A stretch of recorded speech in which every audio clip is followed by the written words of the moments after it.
నీ అబ్బాయి ఆఫ్ అనేది ఎప్పుడు చెప్పిన టైంకి రానే రాదు. షాపింగ్ పోదామని అంటే షాప్ చేయకముందుకే అక్కడ ఉంటది. దీనికి బట్టల పిచ్చి నగల పిచ్చి తప్ప వేరే లోకమే లేదు. దీని కథ ఏందో నాకు అర్థమే అయితే లేదు. ఏం చెప్పావురా? బిత్తిరిపోరి జల్దీ రావే అంటే అగ 2 నిమిషాలు ఇక 2 నిమిషాలు అనుకుంటా గంట వేసింది. మళ్ళీ ఒకసారి అయితే ఫోన్ చేస్తా.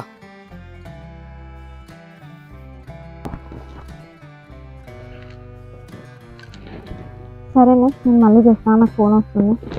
సరేనా? Okay bye.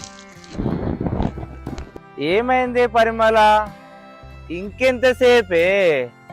నీ ఒంటికి చూసుకున్న పరిమళం నీకంటే ముందు నా దగ్గరికి వచ్చింది. నువ్వింకా రాకపోతివి.